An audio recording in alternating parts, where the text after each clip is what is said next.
Assalamualaikum warahmatullahi wabarakatuh. Hai, hello semuanya. Balik lagi sama aku. Aku mau nanya deh, kalian kangen gak sih sama drakor-drakor zaman dulu? Kalau aku kangen sih. By the way, kali ini aku akan bahas alur cerita drakor zaman dulu, yaitu Boys Before Flowers, yang tayang di tahun 2009. Boys Before Flowers atau Boys Over Flowers merupakan drama yang diadaptasi dari manga Jepang yang berjudul Hana Yori Dango. Sebelum drama Korea Boys Before Flowers, sudah ada beberapa versi lainnya, yaitu dari Jepang, Taiwan, Cina, bahkan di Indonesia. So, selamat bernostalgia kembali. Kita langsung saja ke ceritanya. Check it out!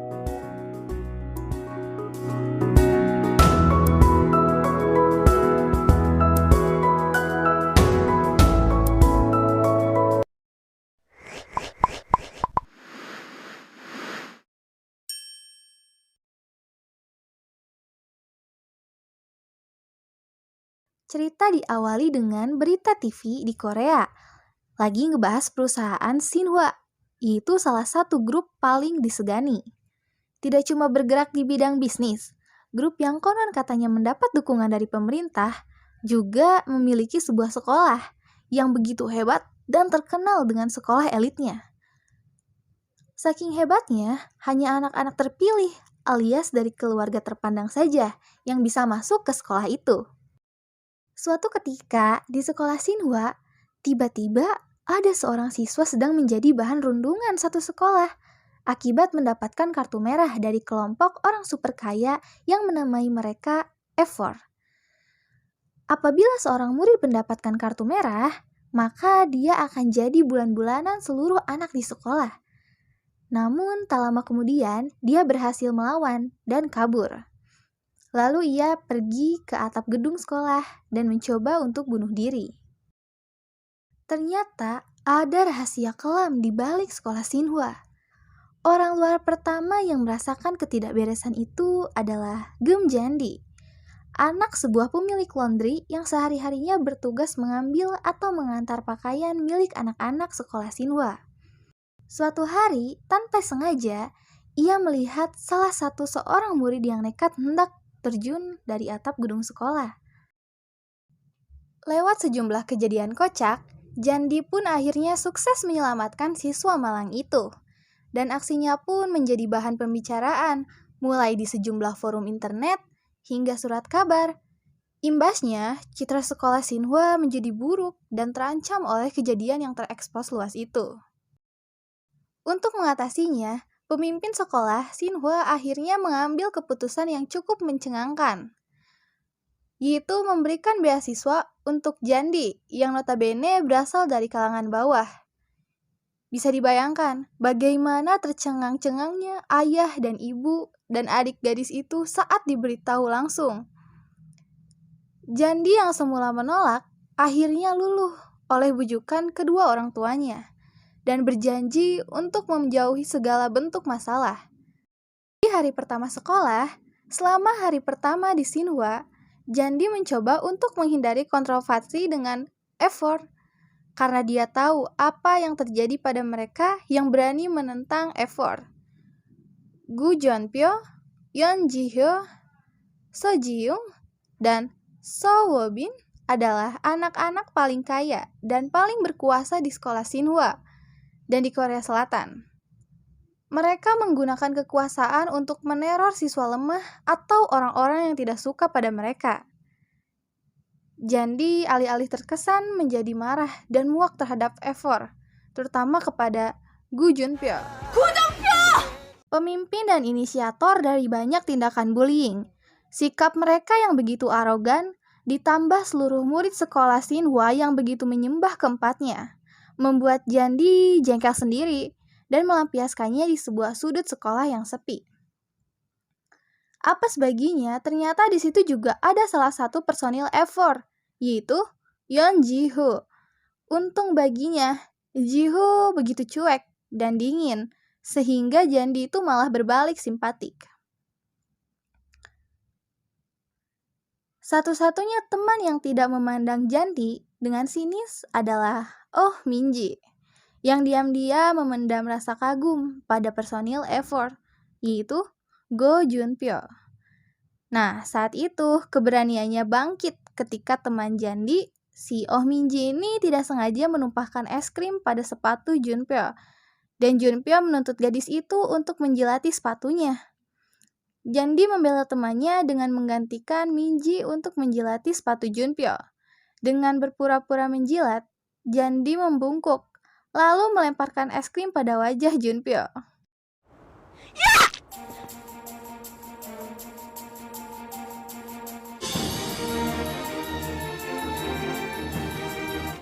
Marah karena hal ini, Gu Junpyo menyatakan perang terhadap Jandi dan menyuruh siswa lain untuk mengerjai Jandi.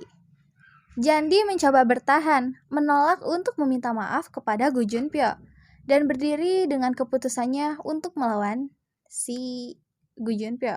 Posisi Jandi semakin tidak menguntungkan setelah tangan dan kakinya dipegang dengan erat oleh 3 siswa. Namun, sebelum keadaan bertambah kacau, tiba-tiba muncul Jiho yang dengan santainya malah menanyakan resep penekuk ke Jandi yang terduduk di lantai dan tidak bisa bergerak. Melihat kehadiran Jiho, 3 orang suruhan Junpyo akhirnya kabur setelah melihat sahabat bosnya itu bergeming. Simpati Jandi terhadap Jiho makin besar, dan secara tidak sengaja ia kembali bertemu pria itu, yang kedapatan sedang mengagumi poster model terkenal sekaligus alumni dari Shinhwa, bernama Min Se-hyun di malam hari.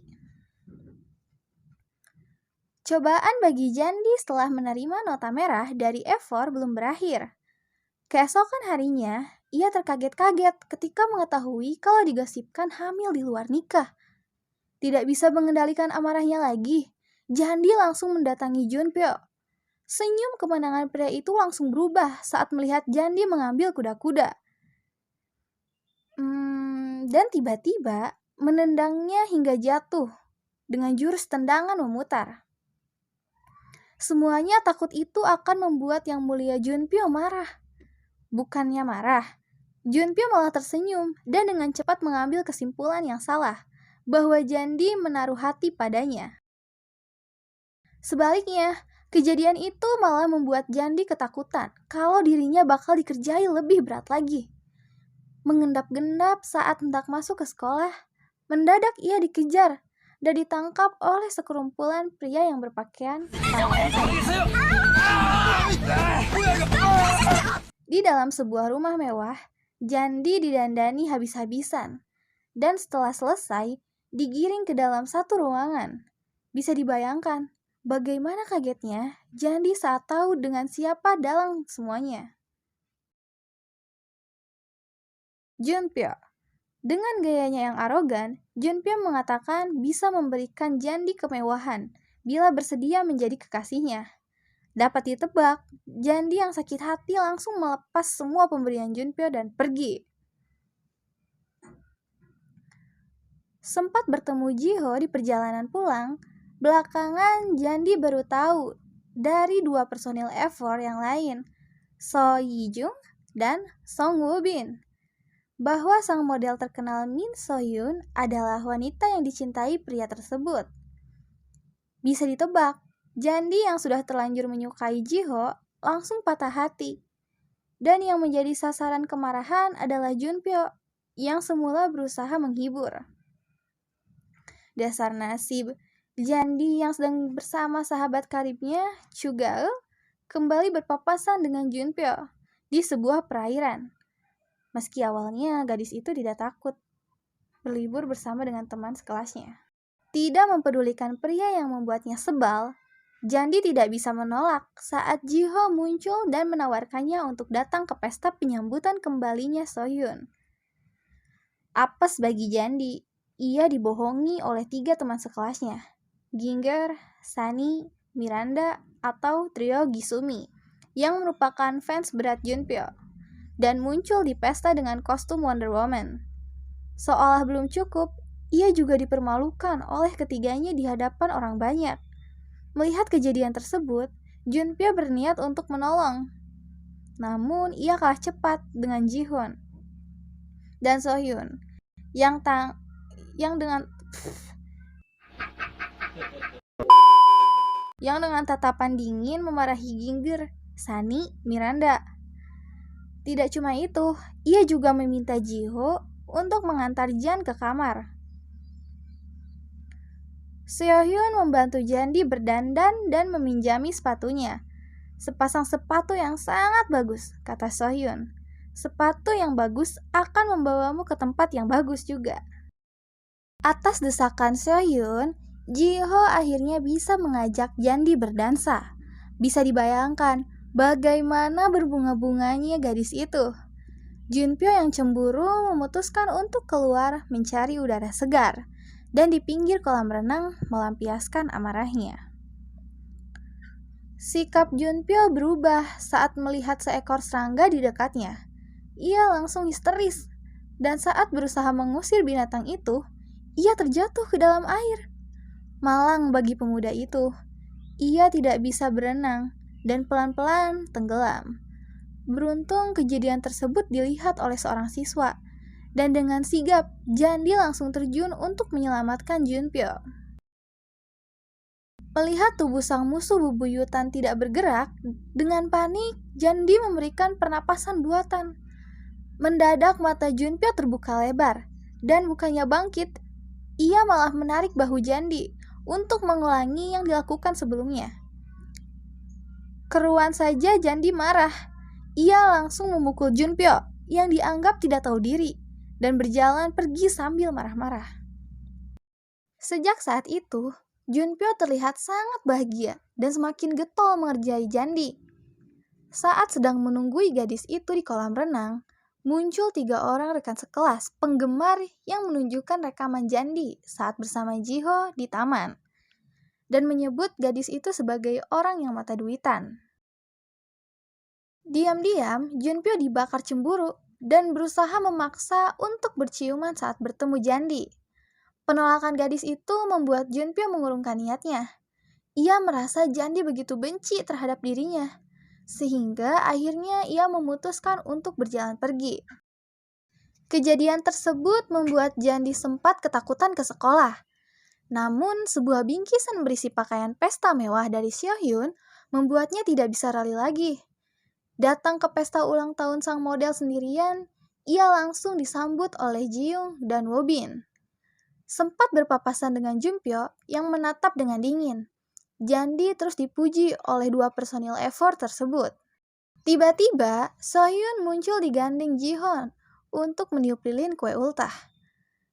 Ia juga menyampaikan pengumuman penting, yaitu bakal segera kembali ke Paris dan tidak akan pulang lagi ke Korea. Sontak, 3 personil effort langsung paham kenapa Ji-ho terlihat begitu muram beberapa hari ke belakang. Sementara mata Jandi langsung berkaca-kaca.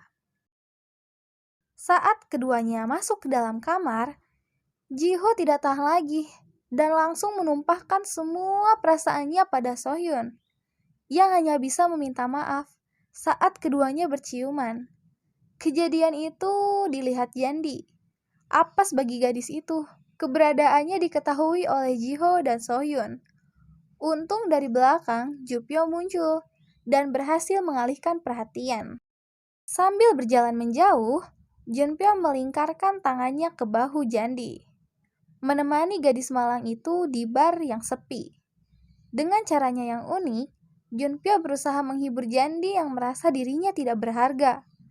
Ucapan itu sukses membuat keduanya deg-degan dan memutuskan untuk sama-sama menenangkan diri sejenak. Saat kembali, Junpyo mendapati Jandi sudah mabuk berat. Mengira dirinya bakal dicium, Junpyo dikejutkan oleh Jandi yang mendadak ambruk dan muntah di pakaian mahal pria itu. Keesokan harinya, saat bangun, Jandi mendapati dirinya telah kembali berada di rumah Junpyo. Sempat hendak mengamuk, ia langsung berubah malu saat diingatkan akan kejadian malam sebelumnya. Baru saja hendak pulang, Jandi tertahan karena kepulangan Kang Hae-so, Presiden Shinhwa sekaligus ibu Junpyo. Panik saat tahu sang ibu bakal segera tiba. Junpyo langsung menelpon rekan-rekannya untuk meminta nasihat soal masalah Jandi. Sadar kalau latar belakang gadis itu bakal membuat Heso mengamuk, Efor menyamarkan Jandi dengan pakaian mahal dan mengenalkannya sebagai gadis dari keluarga terpandang. Tidak cuma itu, Jandi dikenalkan sebagai maskot Efor yang baru. Sudah tentu, Heso tidak percaya begitu saja dan meminta asistennya untuk mengecek latar belakang si gadis itu. Sempat diminta untuk memeragakan busana, siapa sangka penyamaran Jandi sukses. Dan saat pulang, ia mendapat hadiah sebuah kacamata renang berharga yang mahal. Keesokan harinya, di sekolah, Jandi mendapat kunjungan dari Soyun. Meski hatinya pedih, Jandi berusaha sekuat tenaga memujuk Soyun untuk tidak pergi ke Paris demi Jiho. Ia tidak sadar bahwa saat keduanya berbicara empat mata, ada Jiho yang tanpa sengaja menguping pembicaraan mereka. Saat Jandi bertemu Jiho, Jiho pun marah sejadi-jadinya. Lalu Jiho meninggalkan Jandi begitu saja. Segitu dulu ya teman-teman. Nanti aku lanjut part berikutnya. Makasih udah nonton sampai akhir. Kalau kalian suka sama video ini, jangan lupa di like, di komen, di share, dan di subscribe. Jangan lupa nyalain tombol lonceng notifikasinya, biar gak ketinggalan video-video berikutnya. Saya pamit undur diri. Wassalamualaikum warahmatullahi wabarakatuh. Bye-bye.